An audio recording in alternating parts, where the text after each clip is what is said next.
बार कहूँगा, दो स्थान प्रमाण हैं ठाकुर जी के मिलवे के। एक तो श्री यमुना जी की तीर और दूसरो श्री गिरिराज जी की तलेटी।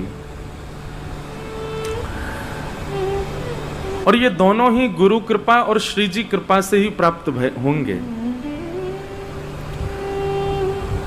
वृंदावन, यमुना जी और गिरिराज जी, ये तीनों किशोरी जी के द्वारा निर्मित हैं।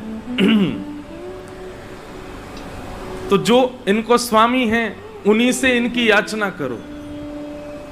हम बिहारी जी तो कहेंगे कि हमें ब्रज में बसाए लो, बिहारी जी कहेंगे ब्रज मेरो है ही ना है, किशोरी जी को है और मैं किशोरी जी को हूं।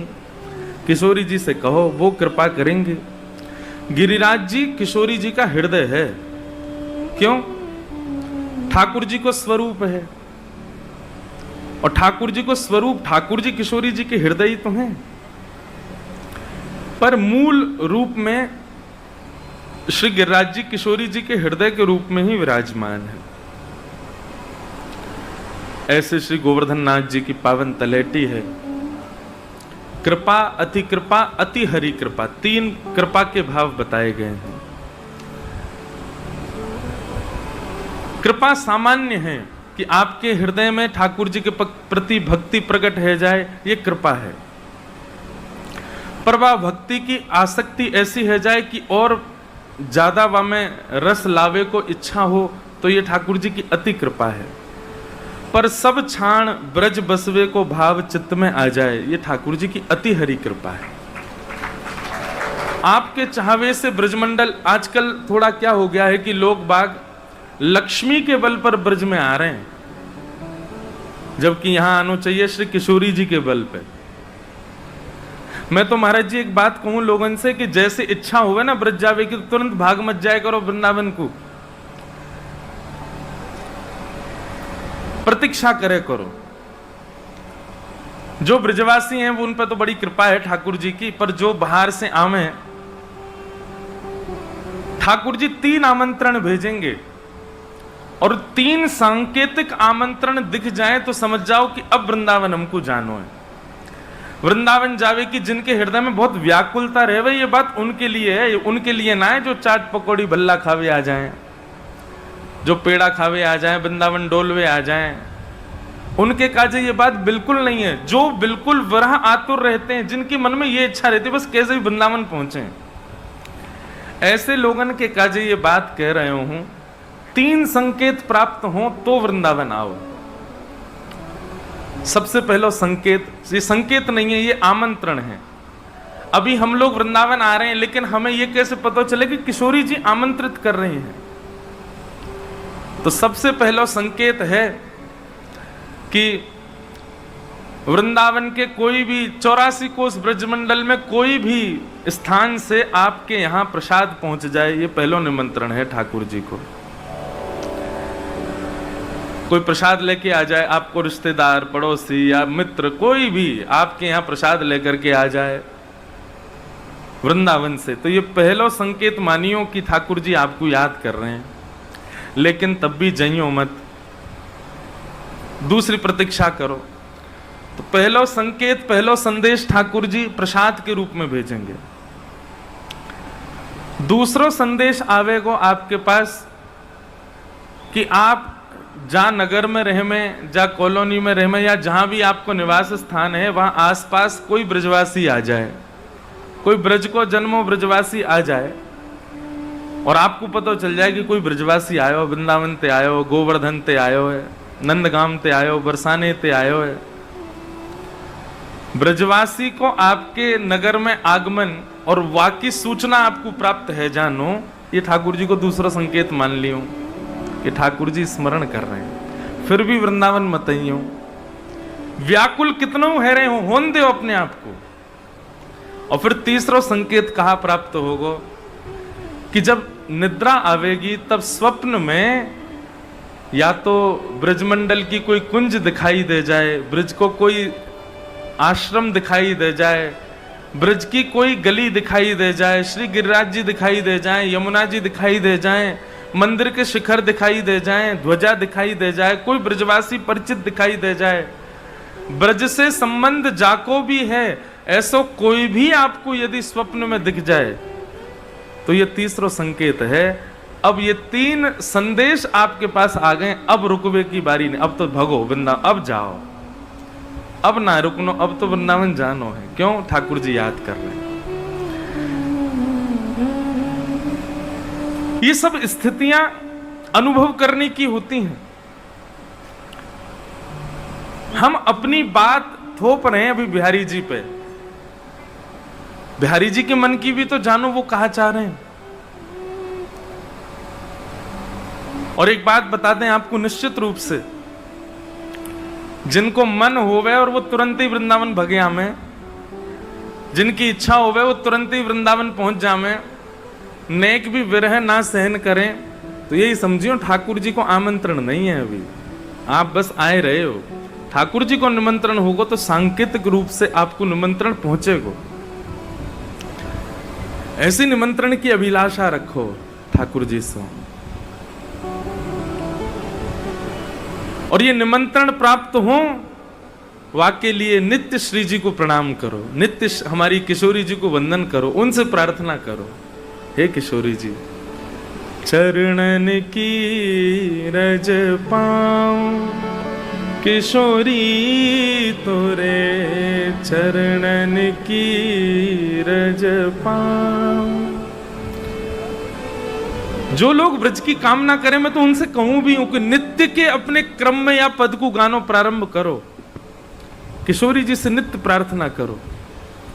बैठी रहूं कुंजन के कोने, बैठी रहूं कुंजन के कोने, श्याम राधिका गाऊं, किशोरी तोरे श्याम राधिका गाऊं, किशोरी तोरे चरणन की रज पाऊं, किशोरी तोरे चरणन की रज पाऊं। या रज को ब्रह्मादिक तर सत, या रज को ब्रह्मादिक तर सत, सूरज शीश चढ़ाऊं, किशोरी तोरे सूरज शीश चढ़ाऊं, किशोरी तोरे। व्यास स्वामिनी की छवि निरखत, व्यास स्वामिनी की छवि निरखत, विमल विमल जस गाऊं, किशोरी तोरे विमल विमल जस गाऊं, किशोरी तोरे चरणन की रज पाऊं, किशोरी तोरे चरणन की रज पाऊं। नित्य वृंदावन को या पद से स्मरण करो। ऐसे रसिक जनन की वाणी, जो हमारे रसिक आचार्यन के पद है ना, ये पद सुन के संतुष्ट होवे के काजे नहीं है भैया।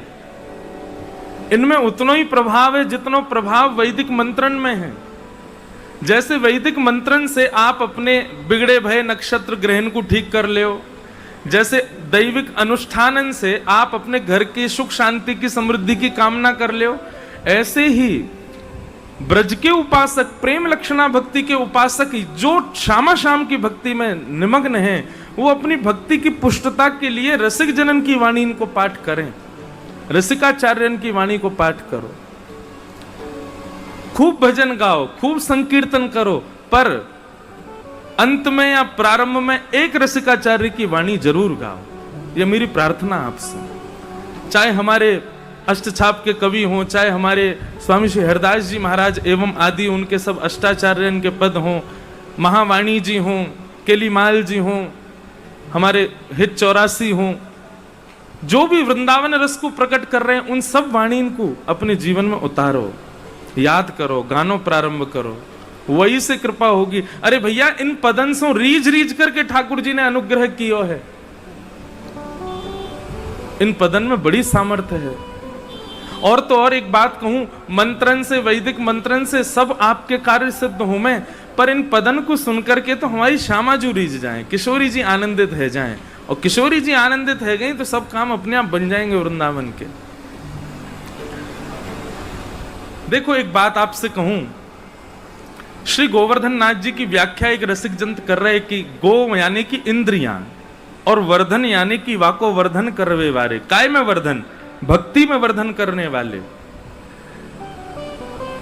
आपको कथा सुनने में तो बहुत आनंद आवे, लेकिन आप ठाकुर जी की सेवा नहीं कर पा रहे, तो इसको मतलब, या को मतलब क्या है, आपके हाथन में सेवा भक्ति नहीं है।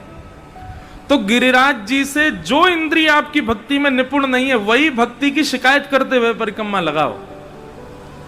हे गिरिराज बाबा, हमको कथा सुनना बहुत बढ़िया लगे, दर्शन करना बहुत बढ़िया लगे, प्रसाद पानो खूब बढ़िया लगे, लेकिन हमसे सेवा ना बन पावे, ठाकुर जी की सेवा ना है पावे, या भाव से गिरिराज जी की परिक्रमा लगाओ।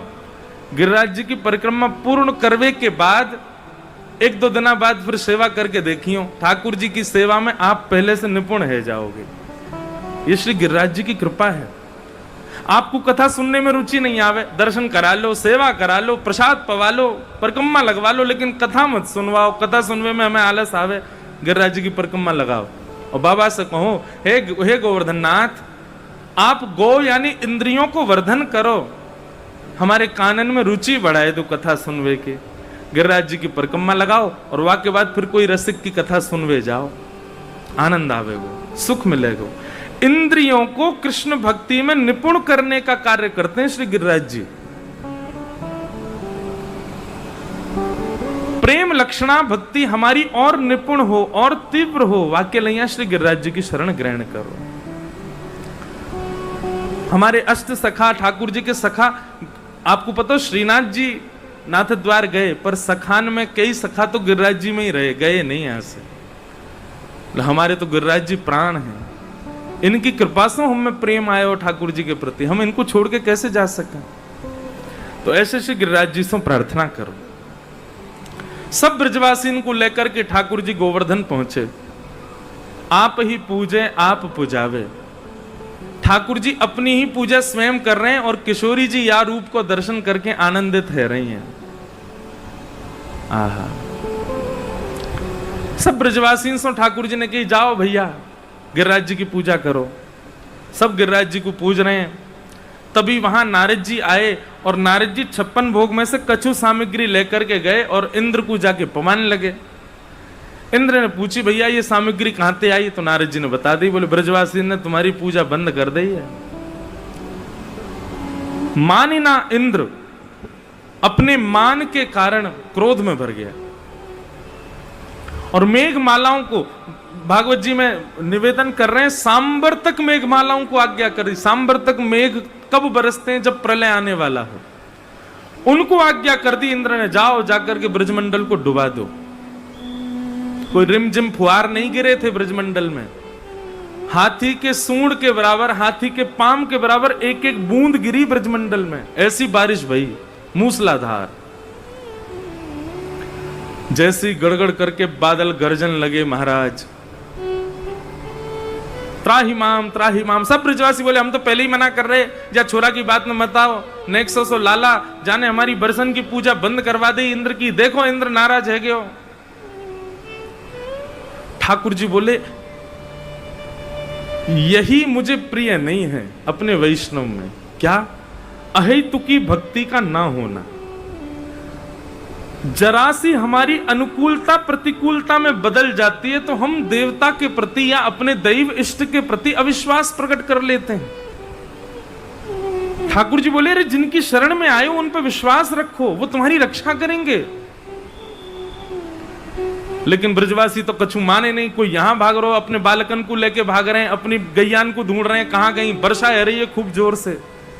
तब ठाकुर जी ने विश्वास प्रकट करवावे के काजे और श्री गिरिराज जी के प्रति सदैव आस्था युक्त है जाएं सब ब्रजवासी, वाक के लिए अपनी प्रभुता प्रकट कियो और 7 कोस लंबे चौड़े गिरिराज पर्वत को पहले तो ठाकुर जी ने प्रणाम किया और प्रणाम करके अपनी 2 भुजांसों जैसे ही अधर किए एक तरफ से गिरिराज जी भीतर प्रवेश कर गए लाल जी, और 7 बरस के ठाकुर जी ने 7 कोस लंबो चौड़ो गिरिराज पर्वत अपनी बाम हस्त की इकन्नी उंगली के नख पर धारण कर लियो। बोल गिरवरधारी गोपाल की जय। आ जाओ रे सबरे ब्रजवासियों, आ जाओ यहीं को। सब ब्रजवासी के ओ दे, सब दौड़ करके गए, सबने अपनी अपनी छड़ी लगाई। श्री नंददास जी अष्ट सखा है ना, उनमें एक नंददास जी हैं, गिन लो एक बार। सूरदास, गोविंददास, नंददास, कृष्णदास, छीत स्वामी, चतुर्भुजदास, कुंभनदास और कृष्णदास। हो गए, है गए ना 8। ये अष्ट सखा है। इनमें एक है नंददास। नंददास जी को चरित्र बहुत सुंदर है, कृष्णदास जी को भी बहुत मधुर है।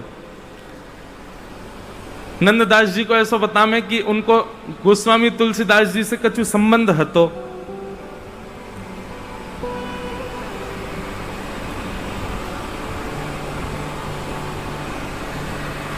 तो एक बार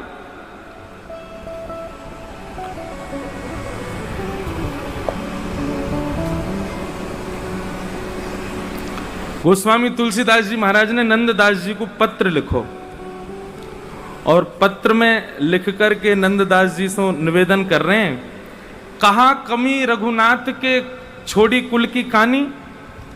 अरे नंददास, तुम्हारे परिवार में सब राम जी को भजते हैं, तुम्हारे बड़े भैया भी राम जी के भक्त हैं, और तुम राम जी को छोड़ छाड़ करके जो है का ये टेढ़ी टांग वाले ठाकुर के चक्कर में कैसे पड़ गए। तो श्री नंददास जी उनको प्रति उत्तर में भाव कहें, हम चाकर रघुनाथ के जन्म जन्म के दास। बोले भैया मैं चाकर तो राम जी को ही हूं, जन्म जन्म तो उनको ही दास रहूंगा, लेकिन रूप माधुरी मन हर्यो डार प्रेम की फांस।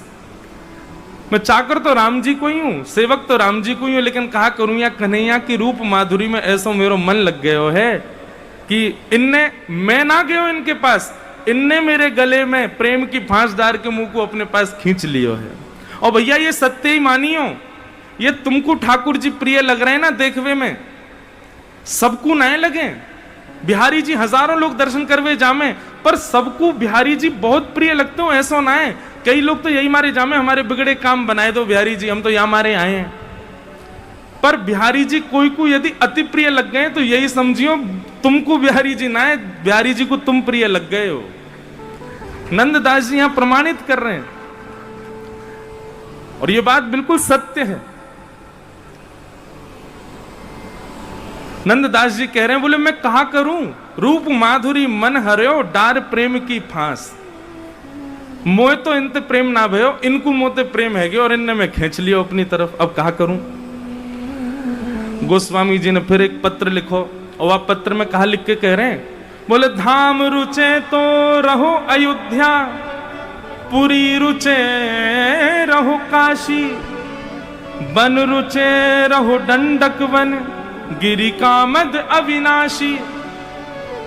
धाम में रहवे को मन हो तो भैया अयोध्या में रहना चाहिए, और पुरी में रहवे को मन करे तो काशी पुरी सबसे बढ़िया है, वन में रुकवे को मन करे तो दंडक वन में रुको, और अगर गिरी रुचे तो यानी कि पर्वत के समीप रहना हो तो कामतानाथ चित्रकूट उनके पास रहो।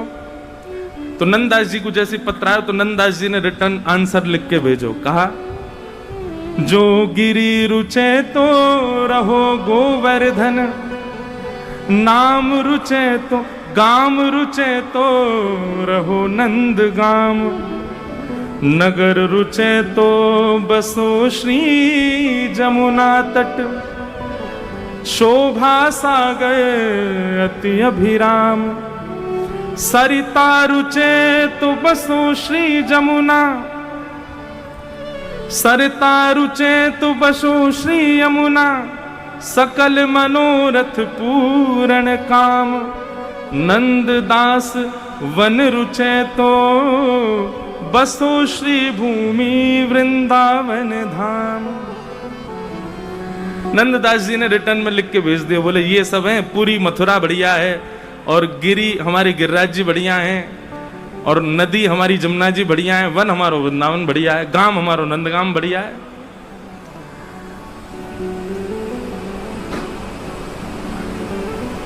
गोस्वामी जी ने पत्र लिख करके भेजो, बोले कहा कमी रघुनाथ के, रघुनाथ जी में क्या कमी है जो आप उनके शरणागत नहीं हो? तब नंददास जी कहते हैं, अनुरागी मन है गयो सुन मुरली की तान।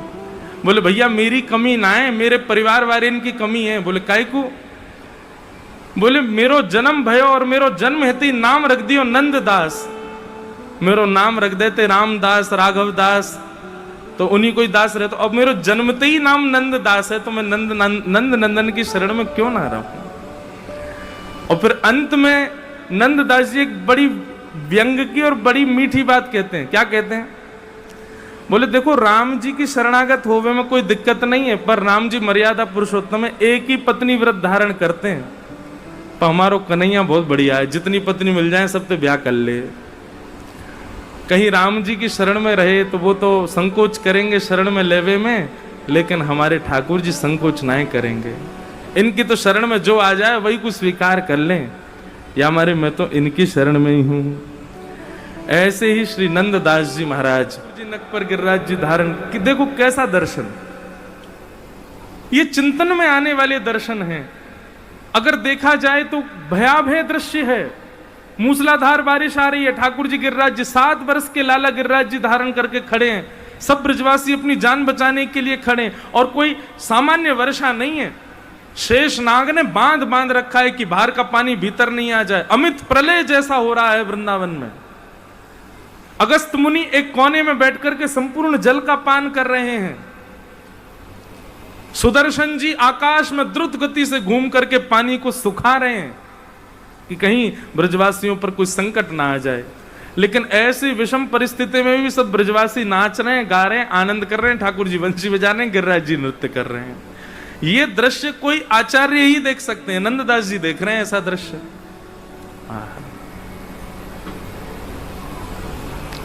ये तो थे नंददास जी के दर्शन। अब हमारे जयदेव महाप्रभु क्या देख रहे हैं? अभिनव जलधार सुंदर धृत मंदर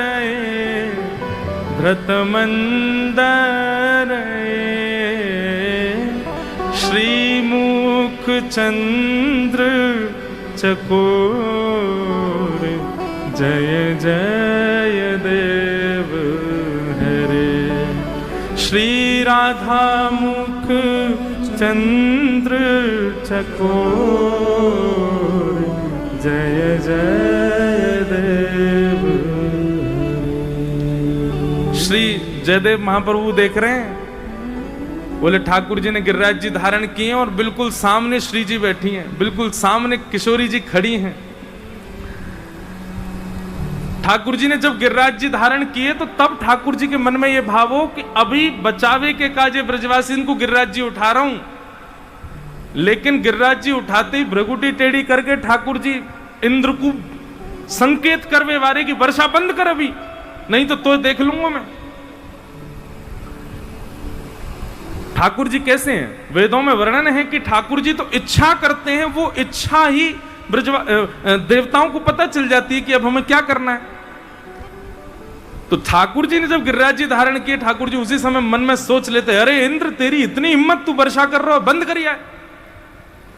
लेकिन ठाकुर जी इंद्र को संकेत करने वाले ही थे कि वर्षा बंद करो, कि तभी ठाकुर जी ने देखी कि सब ब्रजवासी चारों तरफ खड़े हैं, गिच बिच करके एक दूसरे ते कमर कंधा ते कंधा लगा के खड़े हैं, जगह नहीं मिल रही है महाराज, सब ब्रजवासी खड़े हैं ठाकुर जी को घेर के।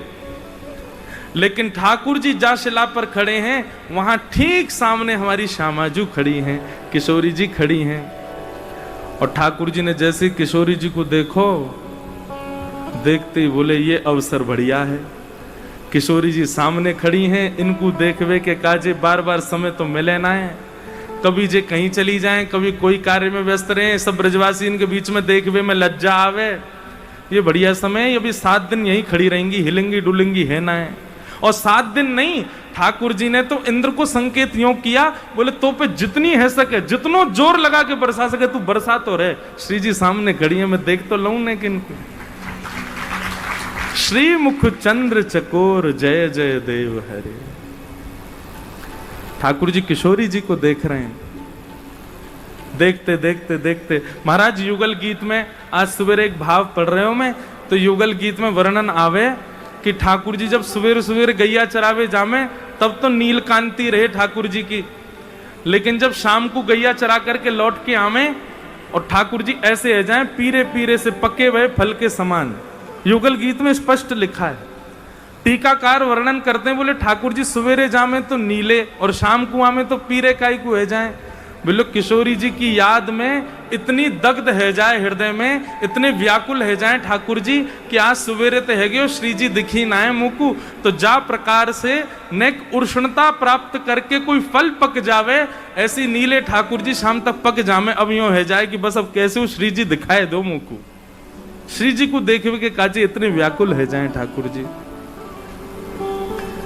श्री मुख चंद्र चकोर जय जय देव हरे। वो तो 7 दिन बाद इंद्र ने संकेत पहुंचाया, बोले जय जय सबरो पानी खत्म है गयो, अब कहा करूं, अब मुंह पे जल ही ना बचो, सबरो खत्म है गयो, खर्च है गयो। तब ठाकुर जी ने फिर गिरिराज जी नीचे धरे।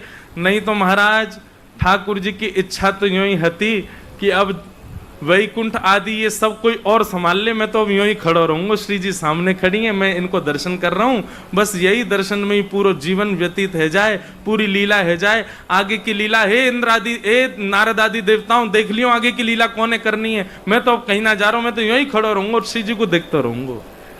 ये जो श्रीनाथ जी को स्वरूप है ना, या के अनेक भाव हैं, पर एक भाव ये भी है कि श्री जी को देखते हुए ठाकुर जी को स्वरूप है। किशोरी जी को जब ठाकुर जी देखें तब कैसे देखें, बोले ऐसे देखें ठाकुर जी, किशोरी जी को देख रहे हैं ऐसे। ठाकुर जी की गोवर्धन लीला भाई सब ब्रजवासी ने खूब आनंद कियो। 7 दिन बाद ठाकुर जी ने गिरिराज जी पुनः पधरा दिए। हमारे ब्रज में एक कथा आवे कि जब ठाकुर जी ने गिरिराज जी पधरा दिए तो सब ब्रजवासी ने नंद बाबा और वृषभानु जी घेर लिए और सब ब्रजवासी बोले ये तुम्हारे दोनों बालक यहाँ, ये किशोरी जी और ये तुम्हारो लाला कन्हैया जे ऐसी लीला करें, हमको तो ऐसा लगे ये कोई देवता है और तुम हमसे छुपा रहे हो। तब नंद बाबा और वृषभानु जी बोले देखो भैया ये कोई देवता नहीं है, पर हम आपको सांची बताएं। तो गर्गाचार्य जी जब नामकरण करवे आए तो गर्गाचार्य जी ने ये बात बताई कि ये नारायण के समान गुण वाले हैं। तो सब ब्रजवासी बोले जब ये दोनों नारायण के समान गुण वाले हैं तो फिर एक काम करो, इन दोनों को ब्याह कर दो। और नंद बाबा एक दूसरे को देखें, दूर खड़े ठाकुर जी तो पूरा इंटरेस्ट वहीं चलोगा ठाकुर जी को। अच्छा ये तो होना ही चाहिए भैया, अब मेरी उम्र भी तो है गई, मैं तो 3.5 बरस से ठाकुर जी चिल्ला रहे हैं मैया तो मैया बुढ़ापो आ गया, अब तो मेरा ब्याह करा दे। अब मैं 3.5 बरस का है, अब मेरो ब्याह कराए दे। वृषभानु जी नंद बाबा से सब ब्रजवासी बोले भैया आप दोनों अपने बालकन को ब्याह कर दो। आज ठाकुर जी दुल्हा बने पहले ही बैठे हैं। अच्छा एक बात कहें, ये देखो ये परंपरा हमारे यहाँ लोग भूल गए। सहरा उसको नहीं करते जो ये ऐसे लगता है, यहाँ मुंह पे लगा लेते हैं, ये हमारे यहाँ का रिवाज नहीं है। आप लोग आज दर्शन करना, ठाकुर जी ने पाग के ऊपर एक यहाँ ऊपर की ओर जो पहना हुआ है इस तरीके से, उसमें कितनी डंडी होती मुझे याद नहीं है, उसको सहरा कहते हैं। ठाकुर जी ने आज दुल्हा वेश, उसी से पता चलता है कि दुल्हा बने ठाकुर जी। अब हमारे यहाँ तो लोग कलिंगी वगैरह जाने क्या क्या पहन लेते हैं पाग पे, पर वास्तव में ये सहरा ऐसे ऊपर की ओर, उसमें जो डंडियां होती हैं उनका कुछ नियम होता है। अभी दर्शन करना कथा के बाद जाके ठाकुर जी का। तो नंद बाबा और वृषभानु जी में चर्चा भई, बोले भैया ठीक है ब्याह को अब आप बताओ। बोले हमें तो प्रिय है आपको लाला और आप देख लो कैसे करना हो। बोले ठीक है करेंगे, ब्याह करेंगे, लेकिन ब्याह से पहले कुछ नियम है उनको पालन कर लें। तो ऐसा नियम है कि पहले वधू पक्ष के लोग कुछ सामग्री भेजते हैं और उस सामग्री को दुगना करके वर पक्ष के लोग वापस भेजते हैं, तब ब्याह की प्रथम रस्म प्रारंभ होती है। तो नंद बाबा ने पुरोहितन से बढ़िया तिथि निकलवाई और ब्रजभानु जी को बताया, बोले वो ये तिथि बढ़िया है, आप वादना सामग्री भेज दियो और वाते टीको कहें, ऐसो भी कहें, टीको भेज दियो और फिर वाकु दुगनों करके नंद बाबा भेजेंगे।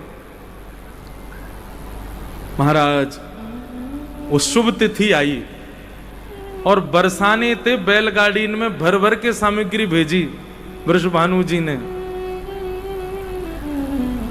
यहां नंद बाबा अपने सब सखान के संग खड़े हैं, मुनीम आदि सब खड़े हैं।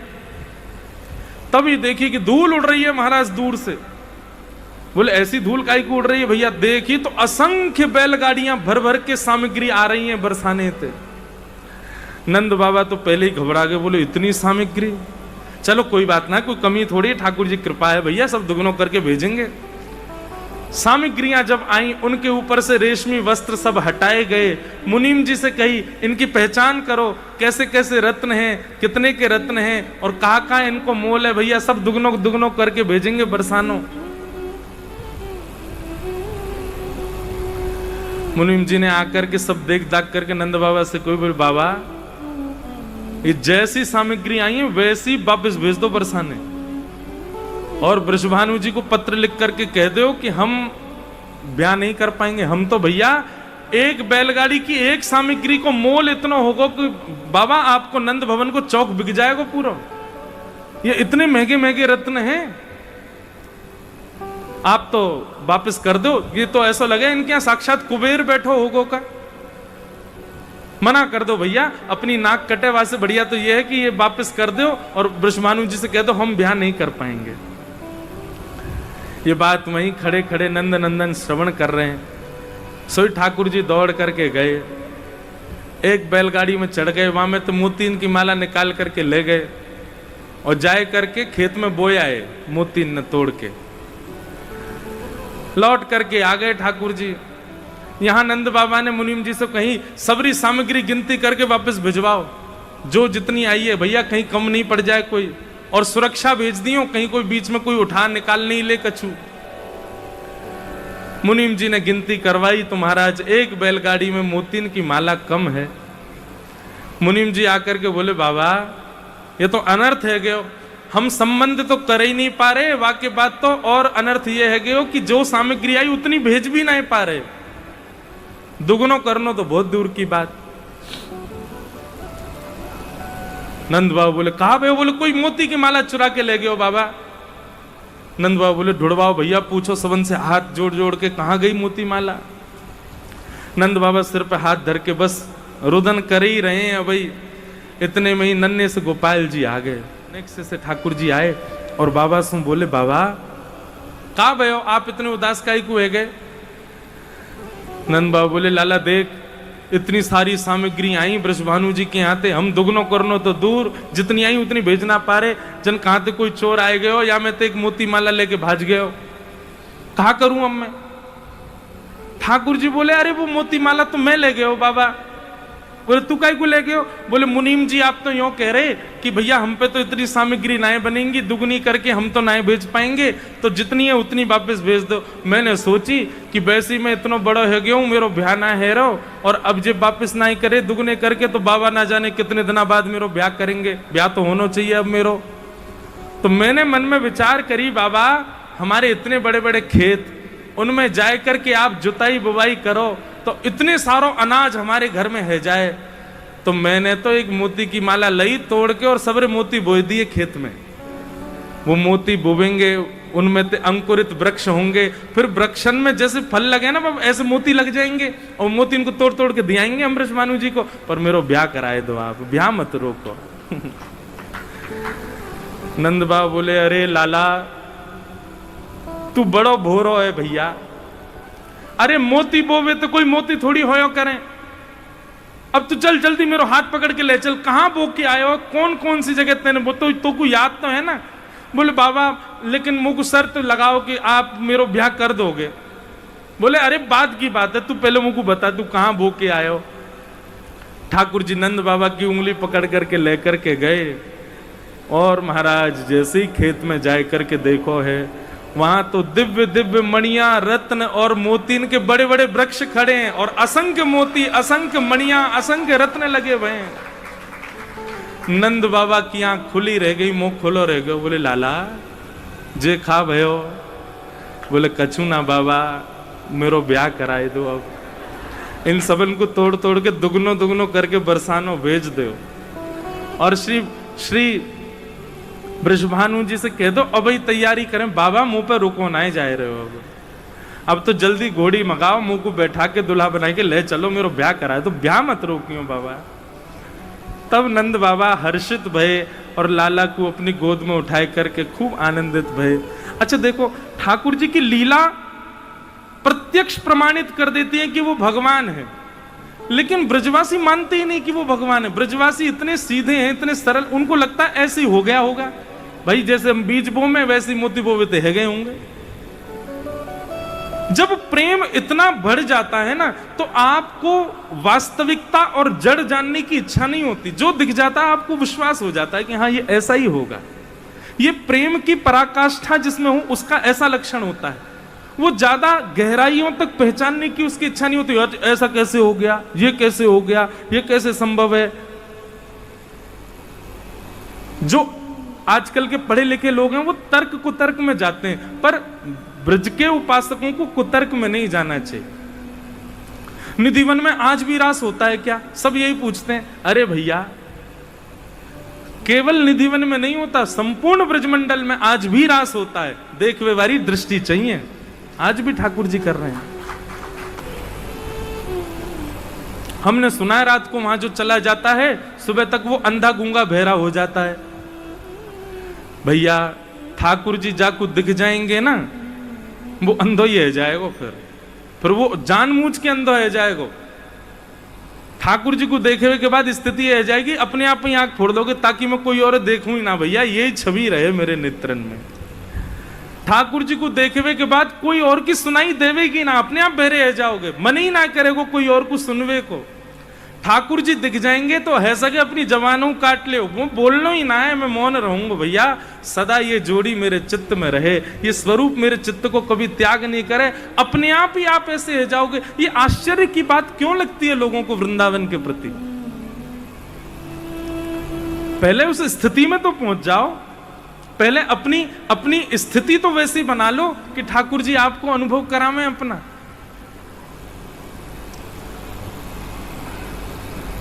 प्रेम की पराकाष्ठा जब होती है तब विश्वास प्रकट होता है चित्त में, फिर उस कही गई बात या उस स्थिति को ज्यादा परखने की इच्छा नहीं होती चित्त में। मैं एक कथा सुनाया करता हूं कभी कभी। हमारे वृंदावन में एक आश्रम में एक भोंदू नाम का भक्त रहता था। उसका नाम तो कुछ और था, पर उसको सब भोंदू बोलते थे क्योंकि बहुत भोला था वो। आचार्य चरण रोज प्रवचन सुनाया करते थे और प्रवचन में बताते थे, बोले भांडीर वन में ठाकुर जी गैया चराने आते हैं। तो दूर बैठा ग्वारिया भोंदू बैठ करके सुनता था। उसने जैसे ही भांडीर वन नाम सुना, भांडीर वन नाम सुनते ही वो तो बिल्कुल ऐसे अचक हो गया और सोचने लगा भांडीर वन तो मैं भी जाऊं गैया चरावे, मुझे तो कभी मिले नहीं ठाकुर जी। अब उसके चित्त में ये अविश्वास नहीं है कि ठाकुर जी पहले आते होंगे, अब थोड़ी आते हैं। उसके चित्त में ये पूर्ण विश्वास है कि ठाकुर जी अब भी भांडीर वन आते होंगे और गुरु जी कह रहे हैं या को मतलब तो निश्चित आते होंगे।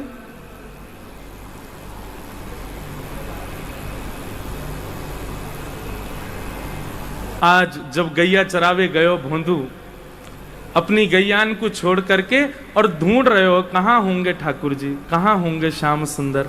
बंधुओं केवल भोंदू नहीं, कितने वैष्णव ऐसे जिनने ये विश्वास मान लियो कि ठाकुर जी होंगे और वो पहुंच गए। रसखान भी तो ऐसे ही वृंदावन आए, उनको एक चित्र दिखा दिया ठाकुर जी का, तो रसखान बोलो ये बालक कहां मिलेगा, बोले वृंदावन में नंद नंदन को छोरा है। या को पाने के लिए कहा करना पड़ेगा, बोले गले में कंठी माला पहननी पड़ेगी, बोले ये मिल जाएगा, बोले हाँ मिल जाएगा। या को कहा प्रिय में या को खवाई दूंगा, बोले माखन मिश्री खवाई दियो। तो रसखान तुरंत ही निकल पड़े, ये विचार नहीं किया कि मुझे क्या करना है क्या नहीं करना, उनको विश्वास था कि मिल ही जाएंगे। रसखान बन गए।